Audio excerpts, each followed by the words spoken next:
Good morning and welcome. You're listening live to Heart, a program which aims to help you understand and to become your loving self. I'm Dr. Mitra Rashidian.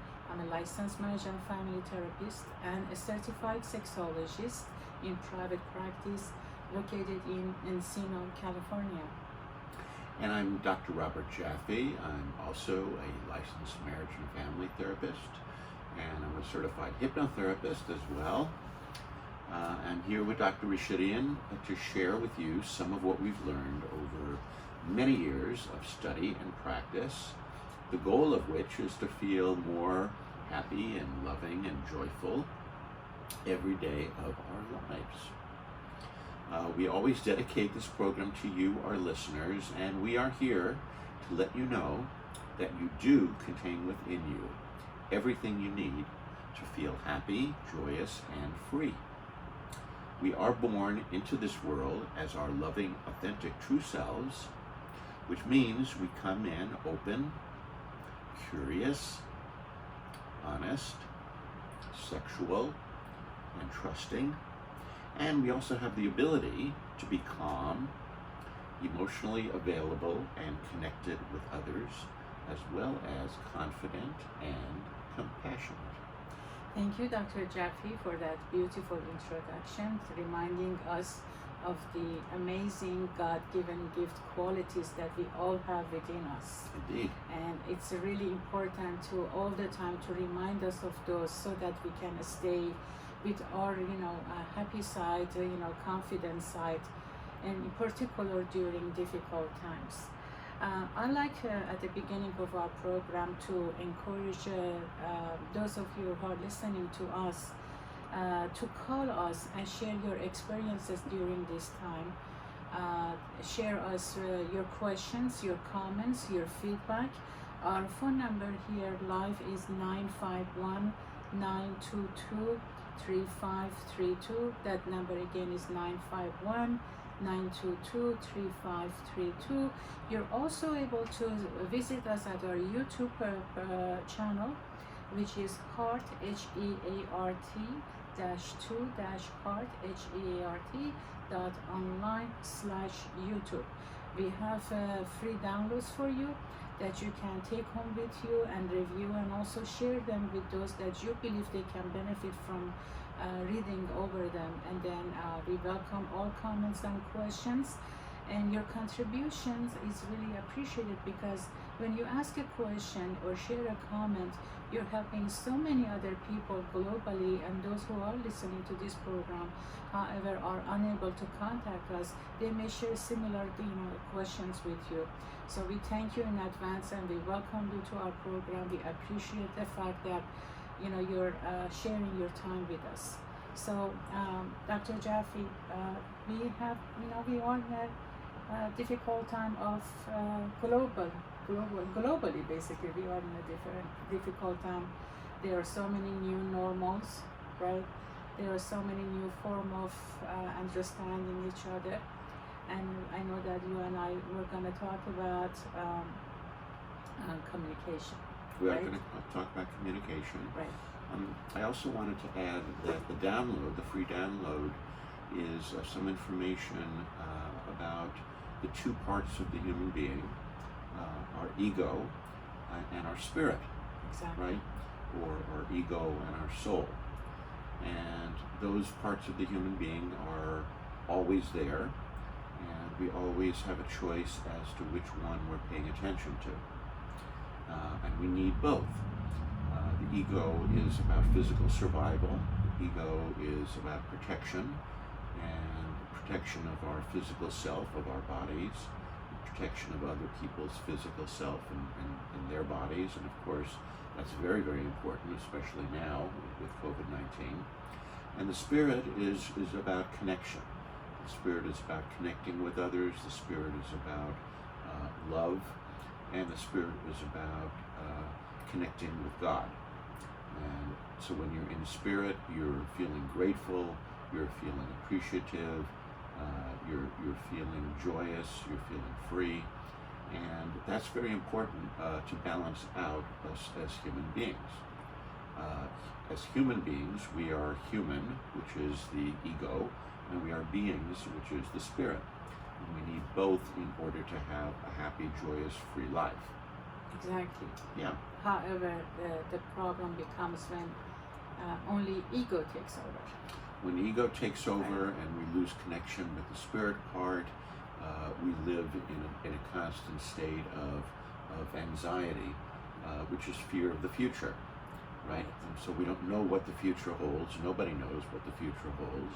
Everybody likes to make a living predicting, but the truth is we don't know, but we do know that right now most of us are okay in this particular moment. When we think about the future, then ego takes over and we can become very frightened, and when we become very frightened, that becomes contagious, and then we have a world full of fear, and that doesn't really serve anyone. It's one thing to be cautious, it's another thing to be fearful. Exactly. Right. Exactly.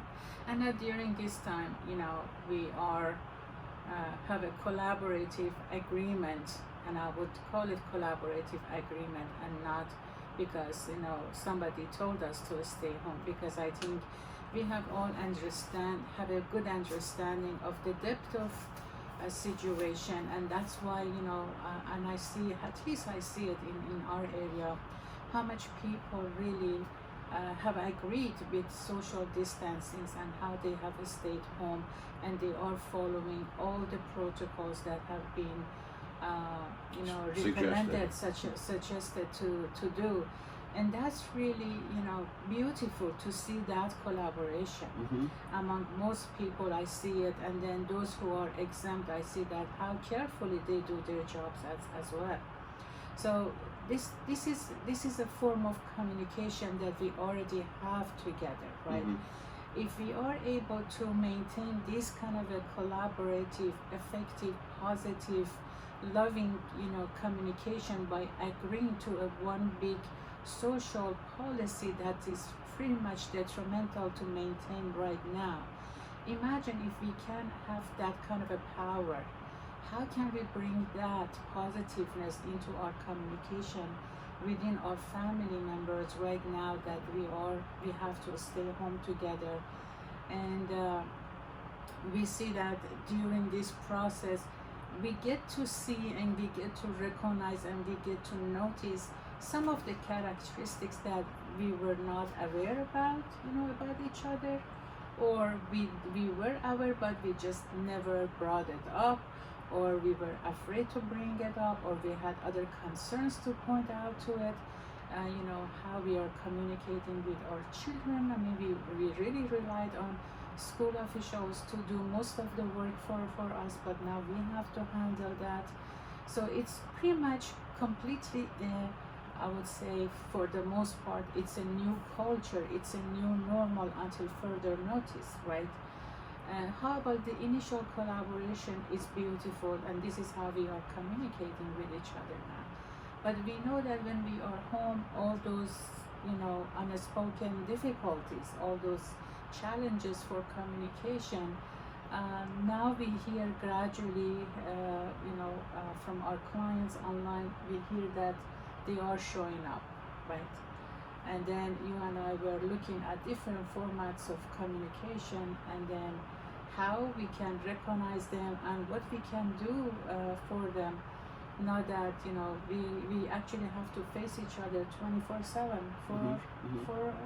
for a period of time, Right. whatever that is, right? Right. And so what we have decided to talk about today is 3 common modes of communication. Right. And people may ask, really, we have 3 modes of communication? We do. And I think and I think everybody will relate to all 3 modes.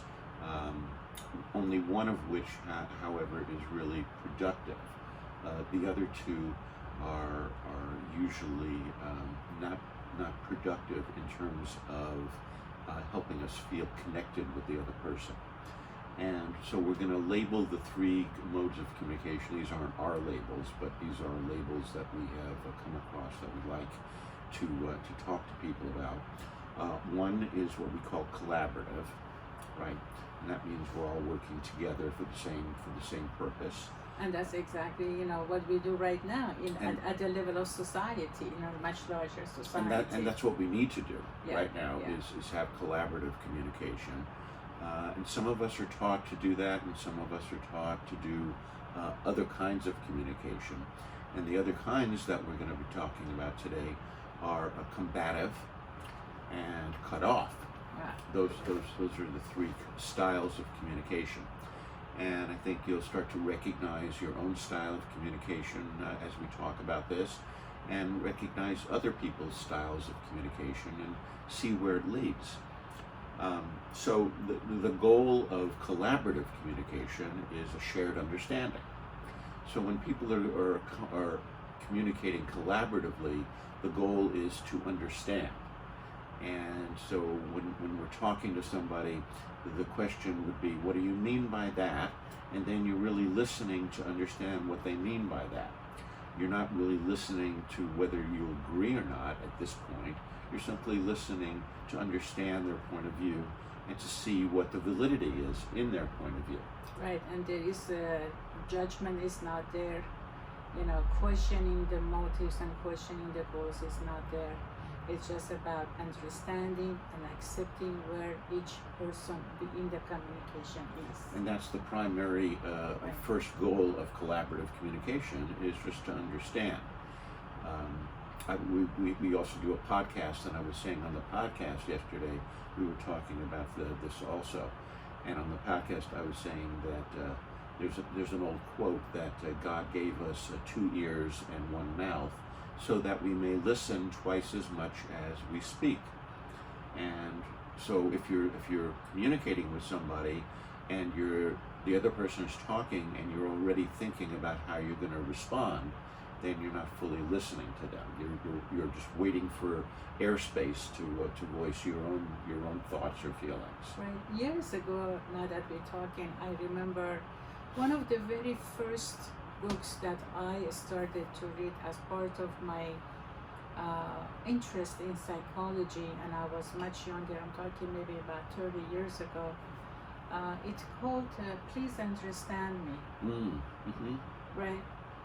And that's a book that I always remember, because it really referred to this, just understand me, and you don't have to say anything, Yes.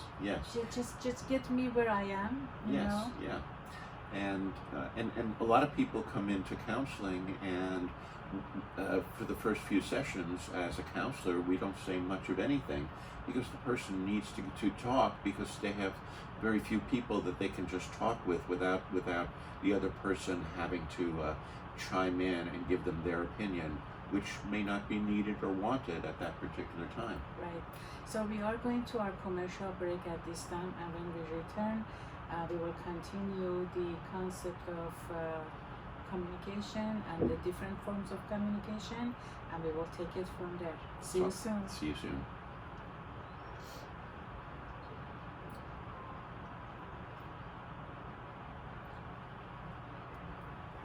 I've got 3 minutes. Collaborative communication. Yeah, I still have that book. Please Understand Me? Please Understand Me. Yeah, I read that book. That was a good book. Yeah, it has different temperaments, Mm-hmm. And I said, oh, wow. Mm-hmm. Yeah.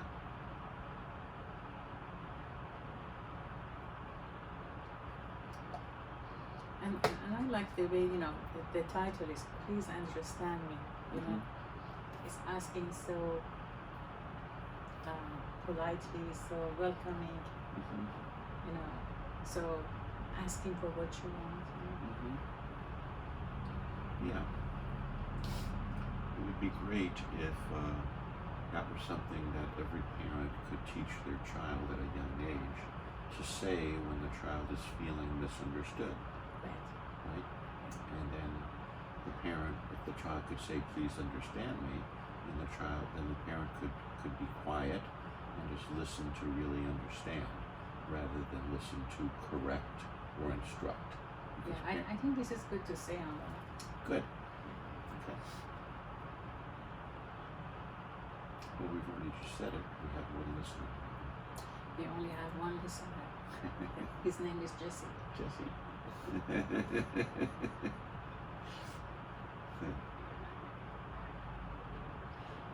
We would be surprised, especially on our podcast. We've been doing the podcast, we're going on 2 years, and nobody has called, and we don't have any idea how many people, if any, are listening. So we're not getting any feedback, and so as a result, we're thinking maybe we should stop the podcast because we don't really know if it's doing much good. Yeah.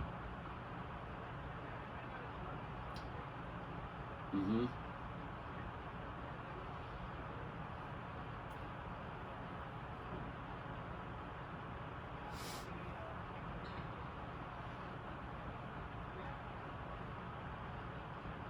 Mm.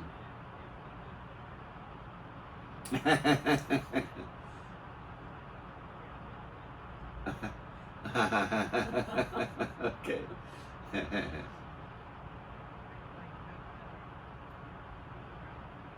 Yeah. Right. Yeah, but you would think in 2 years one person would have called. You know? Okay.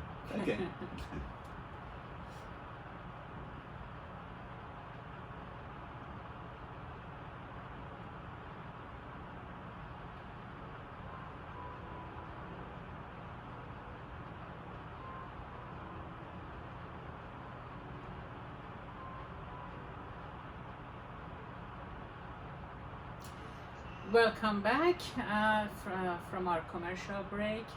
For those of you who are just tuning into Heart to Heart, welcome. And we are talking about communication and healthy communication, and we are introducing different forms of communication. At this time, I'd like to encourage you to call us, please, and share your questions, your comments. Our number here live at the program is 951-922-3532. And when you call, please know that this is not a therapy session. We're not going to engage you in a therapy kind of a communication because we don't believe that a few minutes is good enough to do anything about the presenting problem. However, we are able to provide you with general responses, so that not only you can benefit from that, also others who are listening and may share the same concern as you do. You may also contact us privately at our private numbers or email us with your question should you want to have privacy when you come online instead of coming online. However, again, your contribution is highly valued and appreciated, and we invite you to also visit us at our YouTube program, which is heart-to-heart.online/YouTube. So welcome, and we will continue with our program today about communication, and we have been talking so far about collaborative form of communication. Yes, and during the break I mentioned that you had read a book called Please Understand Me. Please Understand Me, yes. Apparently quite a while ago you read the book. About 30 years ago. 30 years, okay. Yeah. And what I said was that it would be great if every young child could be taught to say, please understand me, whenever they feel misunderstood or not responded to as they want to be responded to. Exactly. So like you said, in a sort of making correction, but to understand where the behavior, where the attitude, where the understanding and belief comes from. Right. And then help the individuals to make adjustment there. I actually, have a client that, they stopped therapy with their therapist simply because they felt that each time they went to therapy, they were corrected, and then they said, well, that was not really working for us. I mean, correction, okay, but we want to know why we had that, form of, interaction with each other. Exactly. And a lot of parents, I think, focus on the old-fashioned way of child rearing which is simply to focus on the behavior and not really understand why the child is behaving the way they are, and get to the root of it so that the child can learn how to self-correct. Exactly. And then, one thing that I see, and I don't want to get out of our subject, but just because we're talking about this, children, act out their feelings. They don't know how to express them. So it is our job to teach them, to work with them, to express their feelings versus acting them out. Right. Children will act out through their behavior what their feelings are. And when you give them words to express their feelings, their behavior starts to shift in a positive direction. Exactly. So, anyway, going back to our communication, we talked about that there's 3 ways of communicating. One is collaborative, the second is combative, and the third is cut off. And the goal of collaborative communication is a shared understanding. That's the first part of it. The goal of combative communication is to prove who is right and who is wrong. And the goal of cut-off communication is simply to avoid any conflict, because bringing up conflict means dealing with unpleasant feelings. So those are the 3 modes of communication. And when people are engaged in combative communication, they want to win. They see everything as a win-lose scenario, and they want to win the argument. But also they want to win, and they want to inflict as much damage as they can upon the loser. So the person who is trying to win will say negative things about the loser and try to make the loser feel horrible, because that makes the person who's communicating that they are right feel even stronger and larger. And unfortunately, that mode of communication has taken hold in our society recently, and we're here to say it's not the best way of communicating. It's not. Basically, the mode is, what's wrong with the situation and who's to blame for it. Right. Exactly. So it's no self-responsibility or the ability to look at our own contribution to the situation. And we see that, in marriages a lot, that they say, well, if you wouldn't have done, this, or if you wouldn't have said that, I wouldn't have get mad at you, right? I wouldn't have punched you in the face. I wouldn't have thrown things. I wouldn't have break things. I wouldn't have called your name. I wouldn't have done many negative things if you wouldn't have, somehow triggered something in me. Exactly. Right? Exactly. So there is no sense of taking responsibility over the action or the belief or the behavior. Yeah, it's blaming other people for how you respond. Right. And we see that a lot within couples. We see that a lot within couples, and we see that a lot going on in society, unfortunately, where people say, well, he made me or she made me. Well, actually, nobody made you unless they actually literally held a gun or a knife to your throat. Then we can say, okay, they made me because they were threatening me to hurt me physically. But other than that, people don't make us respond in any way. We get to choose our responses. Now, do people have an influence on us? Absolutely. But do they have control over us? No. We are the ones who have control over ourselves. And when we abdicate that control and we blame other people and shift responsibility off of ourselves, we end up in what we call in psychology a codependent reality. Exactly. And we say in psychology that if you go to bed with someone and you're codependent on them, and you wake up in the morning, the first question you ask is, you say, "Good morning, how am I?" Because we get the other person gets to tell us how we are. Right. I mean, we're laughing about this, but it's pretty sad. It is. It's pretty sad. And another thing that I like to point out is that once we have that attitude that one person continues to blame and one person, it becomes kind of combative communication. we see that we take that outside our home environment, and we apply the same communication in the community, at our work, within our friends, and then at larger society. And we see it even now, the combative kind of communication with this pandemic that's going on, right? There are so many scientists that they are trying to work together, collaborate into finding a solution to this problem. And then there are a group who are just pointing fingers at each other and blaming each other. Exactly. Right? So this is the perfect example of combative, communication, which we learn that from childhood within our own family setting. Absolutely. And we take that up at the larger society, and look at what's going on right now in society. Even though there's so many scientists are really desperately trying to find a solution. And then, so we know what's going on. It's all over the news, right? We don't need to bring it here. Mm-hmm. But I just want to give you an example of how this kind of a communication, how they can expand across society, and it's not just limited to our home environment, Right. but it starts from there. Mm-hmm. And so when we see couples in couple counseling and they are blaming each other, we see them literally pointing the finger, right? So the husband is pointing the finger at the wife, she's pointing the finger back at him.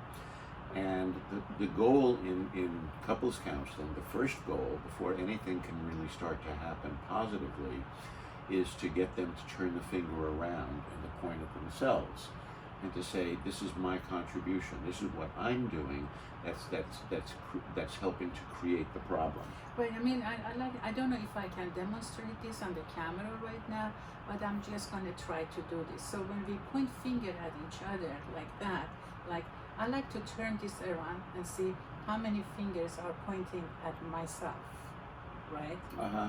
So there are more fingers pointing at myself, so that means I myself have far more responsibility into what's going on, instead of just pointing one finger to the person that I want to blame for my own unhappiness. Right. So this is a famous act in psychology that we do. So look at how many fingers, and I'm holding them with strongly, that I know what my responsibilities are, but I just choose not to look at them and just point at. And I'm pointing as Dr. Robert today. Right. and then of course, why do people do that, right? Because it's far easier to hope to change somebody else, because then you don't have to do the work, which is hard to change yourself. To change ourselves, we need to do a lot of things in order to start thinking differently, which brings up different emotions, which then lead to different behaviors. So our thoughts lead to emotions, our emotions lead to behaviors, and to be able to change that takes some work, it takes some effort, and it takes a strong amount of desire.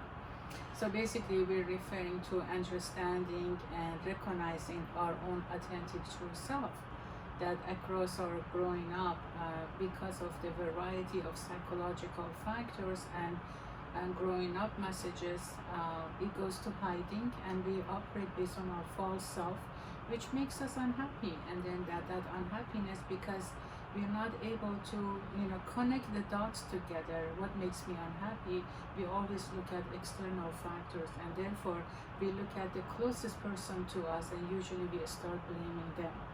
And then we get that because as children also we have been blamed a lot for or what is known, or what was known as misbehaviors. You never sit, you never stay quiet, you never clean up, you never do this. So we learn that if we are unhappy, we can look at external factors and blame others, versus looking at our responsibility of what making us unhappy. And that's because we learn to neglect our own authenticity. Mm-hmm. So the three areas of communication, the three styles of communication, we've said are collaborative, combative, and cut off. And collaborative, the goal, as I said, was shared understanding. It's also consensus building. So I want to understand where you are, and I want to understand where you and I agree, and I understand and want to understand where you and I differ and see things differently. Whereas the combative is about smashing you. So when I'm in a combative style, I feel like I'm in a debate, and I'm going to use whatever means I have, including hurtful comments to you, to smash you, to keep you quiet, so that I win, because winning is the most important thing. Then the other part is cutoff communication, and when we're using cutoff communication because we believe that nothing good can come from disagreement, then we shy away from any sensitive areas. So we end up talking about things that are not really important, and if things start to heat up a little bit, we either say, well, I have to go, or, well, that you just change the subject. You mentioned winning. The concept of winning is really something that is very strong within this society.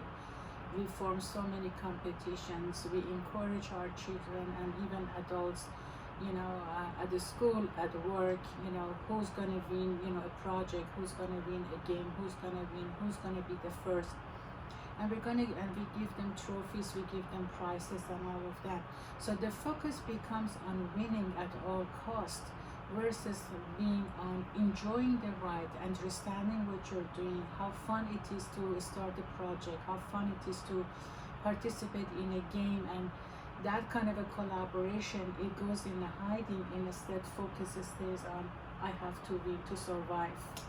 Right, and of course that is all ego. Right. What the ego does, because the ego is in charge of physical survival, the ego then believes that winning is important for its survival. Right. So that and that becomes the sole goal then of the communication. And this is how we lose collaboration, the collaboration part of it. Exactly. Right. So the tone of collaborative communication is positive, it's friendly, and it is productive, because everybody gets a chance to voice what they believe and what their concerns are. The tone of combative communication is adamant, and it's an attempt to persuade, and it easily changes into irritability or anger. And the tone of cutoff communication is tense. You know that there's things that you want to say, but you're afraid to say them. So there's an underlying tension, and sometimes there's a false cheeriness, which kind of tells everybody everything is fine, but actually the underlying feeling is, no, it's really not fine. And as you continue to move down the path of any of these, the collaborative, the combative, or the cutoff, it increases in both velocity and strength. So it becomes much more difficult to change the combative into the collaborative, because the person who's combative sort of digs in, right, and doesn't want it to be collaborative. So we are about to go to our commercial break, and we will meet you back here shortly, and we will continue with this beautiful discussion during this difficult time, improving our communication method. See you soon. See you soon.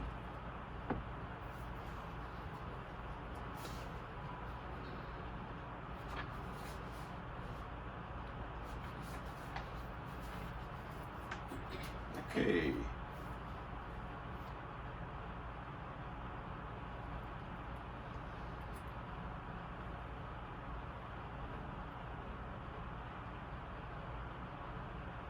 I want to say something about our ebook. Mm-hmm. I mean, we can. It's not ready yet, though. Okay. So,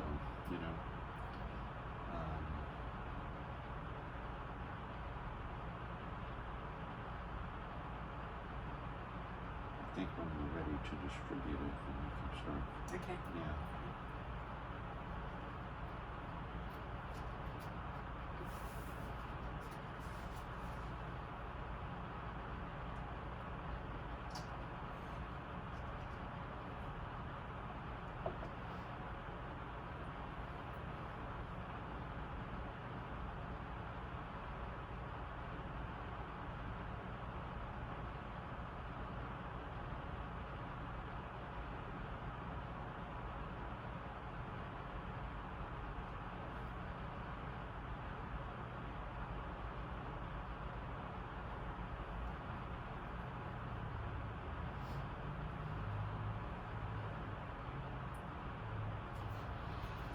we could use this as an example.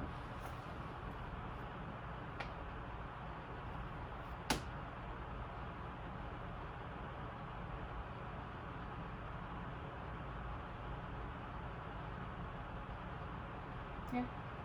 Yeah.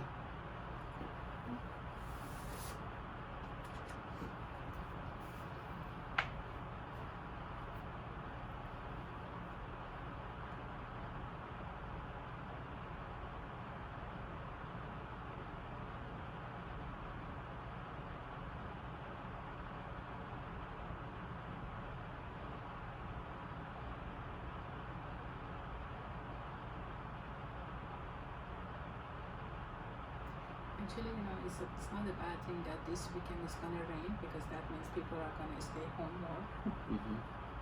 And that's gonna help with social distancing. And then next week is gonna get really warm. Mm-hmm. So that's good. People will stay home this weekend. So basically, you're saying it doesn't matter whether it's raining or warm, people are going to stay home. No. I'm saying that it's good that this weekend, people are gonna stay home. Yeah. That reduces the And what, intensity of. and what about when it gets warm? Well, we want to get break in terms of social distancing, so that's a good break. Okay. Okay. Okay.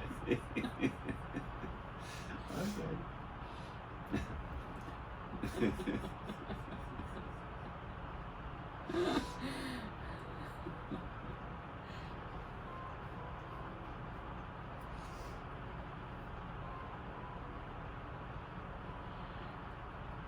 Welcome back from our commercial break. For those of you who are just joining us, welcome to Heart to Heart. And we are talking about communication and different forms of communication. We would like for you to please join us and ask your questions. Call us at 951-922-3532 and visit us at our YouTube, heart-to-heart.online/YouTube. If you're interested to see our archive programs, please go to SoundCloud KMET 1490, go to playlist and look for heart-to-heart, and then you can download our prior programs, and then we look forward to hearing from you. We want to know what we can offer you to make this hour for you more enjoyable and more productive, and we can only do that if you tell us what you need to hear. So thank you in advance for your contributions. And Dr. Robert, we Yes. were talking about collaborative, combative, cut-off communication, and we went through some of the shared goals, some of the, what's involved in each category, right? Exactly. So a little more about that. Collaborative communication is really the purpose of listening to somebody is to hear what they're saying and to look for what's useful in what they're saying. So you're listening to hear the things that are useful about whatever the topic is. And so the first part is you're listening for agreement. And it doesn't mean that you have to agree with everything, but there may be part of what they're saying that you can agree with. And even if you don't agree with, you can validate that it's a valid point of view. It doesn't mean that it's an either or, that there can be more than one valid point of view. So that's collaborative, when you let the other person know that, number one, they're not crazy for having that point of view, and number two, you're respecting them for expressing their point of view. It doesn't mean you have to agree, but you may look for things that you can agree with, and then begin there.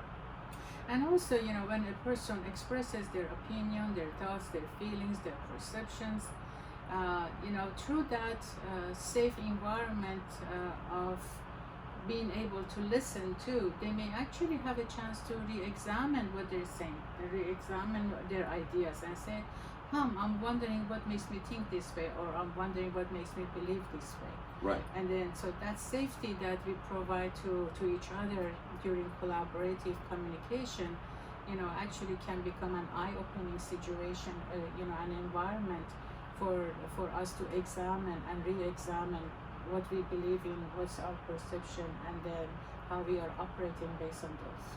Yes, absolutely. The other thing about collaborative communication is you can view that the other person is sharing with you their thoughts and their feelings as a gift.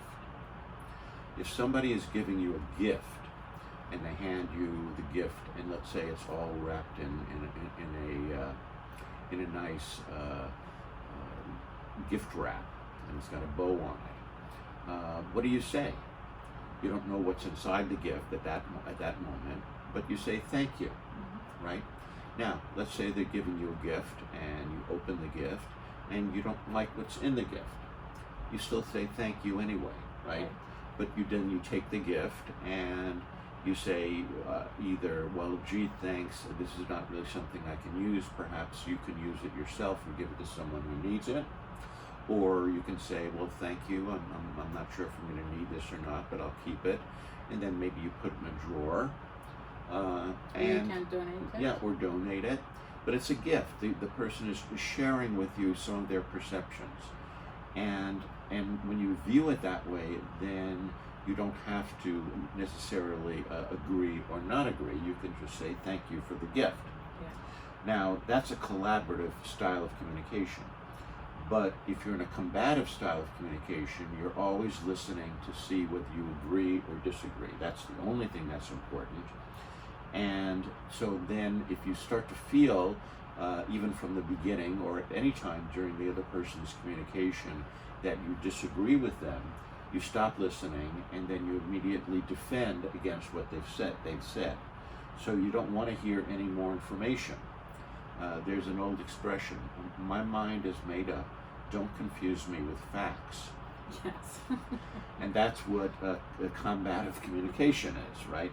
It doesn't matter what the facts are, I've already made up my mind and I don't want to hear I don't want anymore. to hear any more of what you have to say. I heard enough, right? That's what we say. Yes. And then in cut-off communication, listening doesn't occur because neither party has expressed true feelings about anything, because they're both walking on eggshells, trying to maintain peace at all costs. So that's that style. So one thing that I like to mention, because we opened the conversation with how during this situation that we are in, communication and knowing how to communicate with each other is really essential, since we are spending time together pretty much 24/7, right? And this is the time that we can listen to each other and understand each other's form of communication and see, oh, is this really what am I doing? Is this really what my partner is doing, or my spouse is doing, or my children are doing? Mm-hmm. So if that's the case, how has this kind of a communication worked for us or didn't, right? So this is a perfect time to, in particular during this weekend, because it's going to be raining until Monday. So we are forced actually to stay indoor more than, the time that we can go out and take a walk. So maybe this is a good time to actually put these formats, form of communication into practice. If you are a cut-off, type of communicator, ask yourself, what stops you there?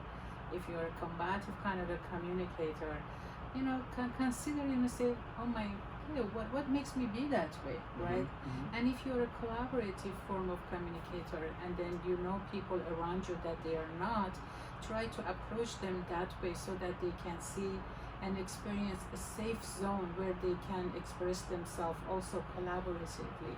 Because as much as we say that these are divided form of communication with each other, but they can also overlap, and really realistically is the responsibility of the collaborative communicator to create that safety for everybody else to feel safe to come forward, right? Yes. That's a big responsibility, but that's the fact. That's the way it works out. Yeah. So in psychology, we have an expression. We say we teach people how to treat us. Right. Right. And how do we teach them? We teach them through modeling. So we model who we want to be, and it was, I'm trying to think, somebody said, let's see, oh yeah, be the change you want to be, you want to see in the world. Become the change you want to see in the world. That was Gandhi. Gandhi. Yes. And Right. what do we mean by that? That means here we're talking about a collaborative style of communication. So we want to instigate a collaborative style of communication to show other people that it's positive and that it's better than combative or cut off styles of communication. You had an example that you wanted to share. Right. So Gerald and Mary are a couple, and they're just going through their day. And Gerald has just finished writing something, and he goes to throw it away, and the trash can in the kitchen is not there. And he looks around for it, and he searches for it for a moment, and then he says to Mary, "Mary, where's the trash can?" And when he says it, he's annoyed because the trash can they always keep in the kitchen at the same place. Now it's there. He didn't move it. The only person else in the house that could have moved it is Mary.